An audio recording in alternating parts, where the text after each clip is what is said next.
Hello students, welcome all of you.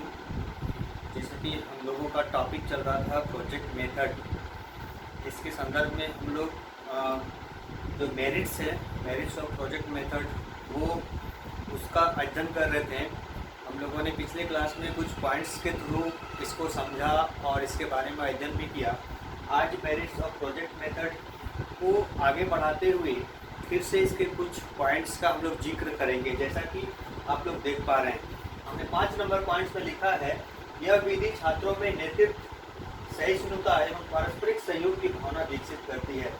जाहिर सी बात है, ये जो प्रोजेक्ट बड़े बड़े अगर प्रोजेक्ट की बात हम लोग करते हैं तो उसमें ग्रुपिज्म यानी सहयोगात्मक जो भावना है उसका विकास होता है। बच्चे एक दूसरे की सहायता करते हैं, मदद पहुंचाते हैं और एक दूसरे का सहयोग कर किसी न किसी परियोजना कार्य को अंतिम रूप देते हैं। इस तरह से बच्चों में नेतृत्व करने की कला, सहिष्णुता की भावना और पारस्परिक सहयोग की भावना आदि विकसित होती है। नेक्स्ट है, यह विधि छात्रों में श्रम के प्रति प्रेम उत्पन्न करती है।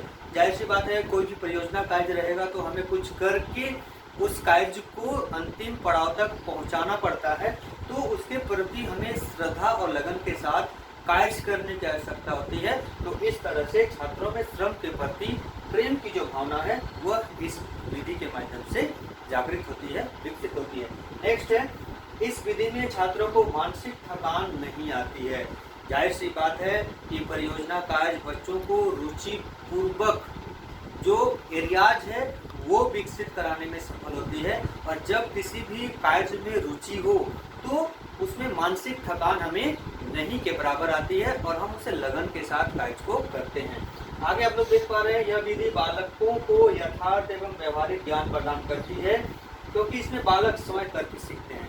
और इतना हम लोग जान सकते हैं कि जो कार्य हम स्वयं करते हैं उसमें कहीं न कहीं बालकों को एक ऐसा व्यवहारिक ज्ञान प्राप्त होता है जिसके माध्यम से वे आगे चलकर उस ज्ञान में अपनी महानता को दर्शा सकते हैं, उस ज्ञान को व्यवहारिक जीवन में लागू कर सकते हैं। तो इस तरह से हम लोग देख पाते हैं कि जो भी ज्ञान परियोजना कार्य के अंतर्गत हमें प्राप्त होता है, क्योंकि वो हम स्वयं करते हैं, स्वयं उस कार्य को करते हैं और उस कार्य के अनुरूप जो भी हम लोग सीखते हैं, जिस एरियाज को हम लोग डेवलप करते हैं, वो कहीं ना कहीं हमारे आने वाले जीवन के लिए बहुत ही लाभदायक सिद्ध होता है। आगे हम लोग बात करते हैं, यह विधि बालक की अंतर्निहित शक्तियों का विकास करती है।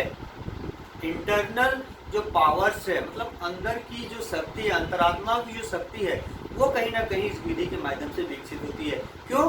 क्योंकि इस विधि के माध्यम से हम लोग समय करके सीखते हैं, कुछ करके सीखते हैं, मतलब कुछ न कुछ कार्य जिसमें करते हैं तभी जाके हम लोग कुछ इसमें सीखते हैं। तो समय करने का जो कार्य, यहाँ का जो ये इस विधि का जो कॉन्सेप्ट है, उसमें हम लोग कहीं ना कहीं जो अंतरात्मा की शक्ति है उसका भी कहीं ना कहीं डेवलप होता है। तो इस विधि तो आज इस वीडियो के माध्यम से हम लोगों ने कुछ पॉइंट्स के इसके जो मेरिट्स है उसको कुछ पॉइंट्स के तहत जाना।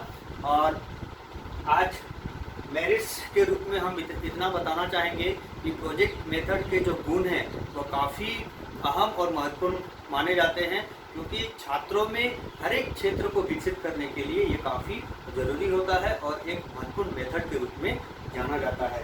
तो हम लोग क्रमशः एक और दूसरे क्लास के अंतर्गत प्रोजेक्ट मेथड के जो मेरिट्स हैं उसके बारे में जाना। आगे हम लोग इसके जो लिमिटेशंस हैं यानी कि सीमाएं हैं, इसके जो दोष क्या क्या हैं, इसके बारे में अध्ययन करेंगे। तब तक के लिए थैंक यू।